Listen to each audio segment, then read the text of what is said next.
लाखोंच्या मोर्चांचा फायदा कुणाला होणार?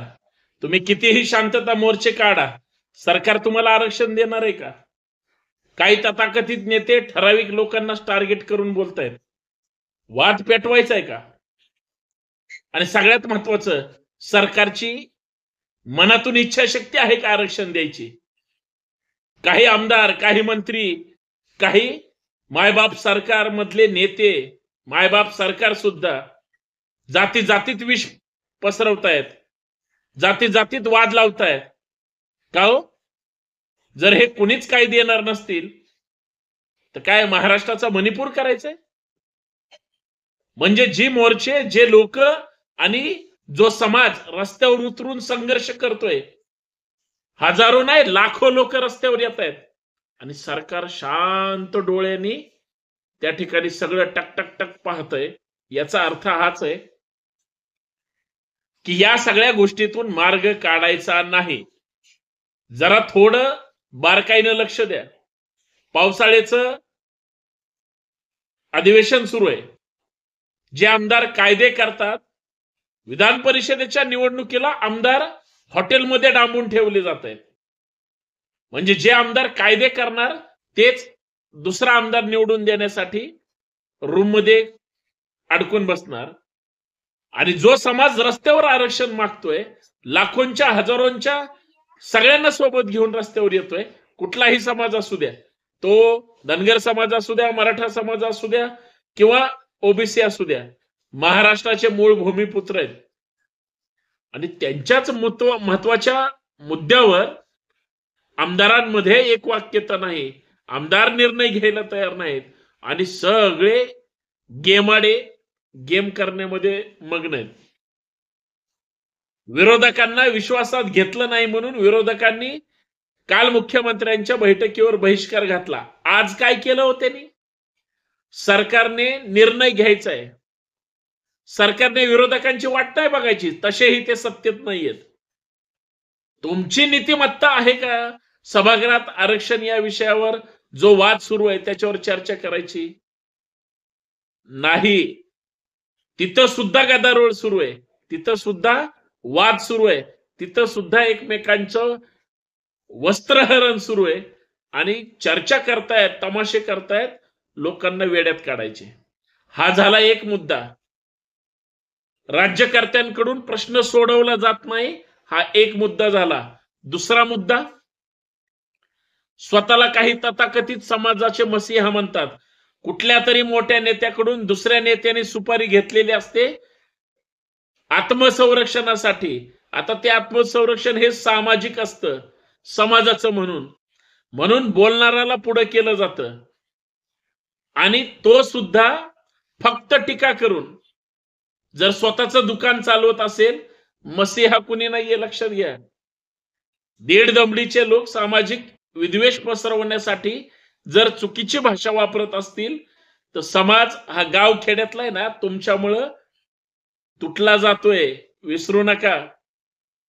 उद्या तुम्हीच बोंबलायला रिकामे, या गावात ह्या समाजाने अडवलं, त्या गावात त्या समाजाने बहिष्कार घातला, ह्या गावात ह्या समाजाने घुसूच दिलं नाही,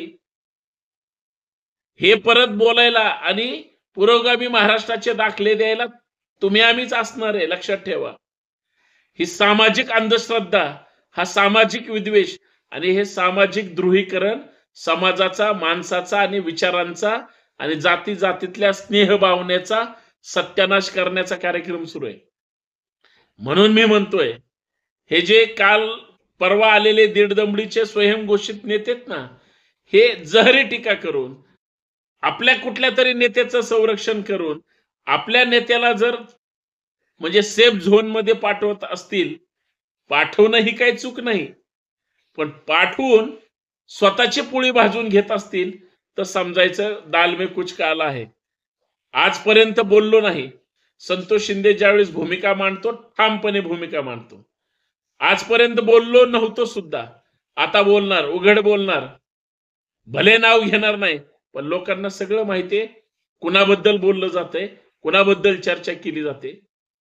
साधा प्रश्न आहे, कुठल्याही आरक्षणाचा असू द्या, मराठ्यांच्या आरक्षणाचा असू द्या, धनगरांच्या आरक्षणाचा असू द्या, ओबीसीचं राजकीय आरक्षण रद्द झालंय, एक ओबीसी नेता चकार शब्द बोलायला तयार नाही. हेच भाजपवाले ज्यावेळेस सत्तेत नव्हते 2.5 वर्षापूर्वी, त्यावेळेस ओबीसींच्या प्रचंड आरक्षणाचे मोर्चे निघायचे, ओबीसी आरक्षण वाचवा म्हणून. फक्त भाजपवाले सत्तेवर आले, अख्खं ओबीसी आरक्षणाचं आंदोलन बंद झालं, गप्प झालं. का हो? म्हणजे फक्त त्यावेळेसच भाजपचा ओबीसी सेल ऍक्टिव्ह होता, आता काय झोपला का? तर सत्तेवर आल्यानंतर आपण जे मुद्दे काढायचे असतात ते मुद्दे बाजूला पडतात. मिळाली आमदारकी, हे सगळं ठरवून केलेला कार्यक्रम असतो समाजाचा सत्यानाश करण्यासाठी. माझी तमाम समाजाला एक भारतीय म्हणून सांगतोय आणि तमाम भारतीयांबद्दलच बोलतोय की जो जो वाचाळवीर घाणेरडी भाषा करेल किंवा जो जो वाचाळवीर सामाजिक तेढ निर्माण करण्याचं किंवा विष कालवण्याचं सुपारी घेऊन त्याचा कार्यक्रम चालू आहे, हेच फक्त लक्षात ठेवा. कारण ज्याला पोट तिडकीनं बोलायचं असतं तो दुसऱ्यावर टीका करण्यापेक्षा सरकारवर बोला ना, तुम्ही चुका काढा त्यांच्या. सरकारांची किंवा सरकारमधल्या नेत्यांची वकिली करण्यासाठी का पुढे येत आहे?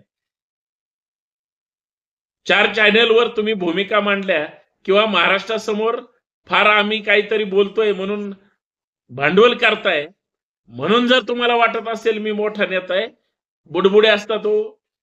आज तुम्ही माध्यमांसमोर आहे, उद्या नसणार आहे, उद्या तिथं दुसरा असणार आहे. त्यावेळेस तुम्ही ज्याच्यासाठी पाणी भरत होते ना, तो तुमच्यासाठी किती तुम्हाला विचारतोय हे फक्त लक्षात ठेवा. आरक्षणाच्या आंदोलनामध्ये सगळ्या नवीन तरुणांचा यूज अँड थ्रो होतोय, लक्षात ठेवा.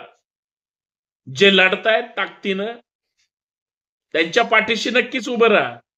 जे संरक्षणासाठी भांडतायत त्यांच्यासाठी पण चांगली गोष्ट आहे, पाठीशी राहाच. पण कुठल्या तरी पक्षाची, कुठल्या तरी नेत्याची, कुठल्या तरी विचारांची सुद्धा कोणतरी दुकानदारी करतोय म्हणून तुम्ही त्याच्यासाठी जर पाणी भरत असाल, तुम्ही स्वतःचाही सत्यानाश करून घेताय, समाजाचा सुद्धा सत्यानाश करताय, हे विसरू नका.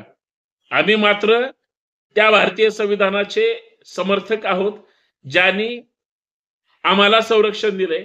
डॉक्टर बाबासाहेब आंबेडकरांनी भारतीय संविधानामध्येच 26 नोव्हेंबर 1949 रोजीच अशी परफेक्ट तरतूद करून ठेवली की जी तुमच्या माझ्या प्रत्येकाच्या हक्कासाठी आहे. तुम्ही कुणाचेही असू द्या, तुमचं संरक्षण राज्यघटनेने केलंय.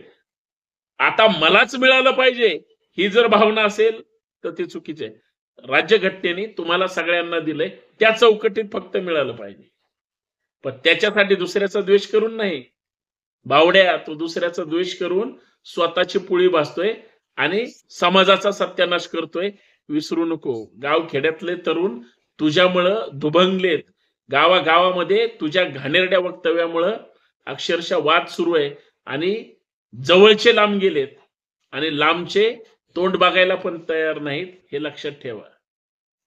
आरक्षण असं नाही मिळणार आणि आरक्षणामुळे असा वाद सुद्धा नाही लावायचा, कारण हजारो वर्षाची परंपरा तुमच्या स्वतःच्या स्वार्थासाठी खंडित करून पुढच्या हजारो वर्षाचं नुकसान जर करून कोण घेत असेल तर अजिबात चालणार नाही. आणि संतोष शिंदे चळवळीतला कार्यकर्ता आहे, ते होऊ देणार नाही.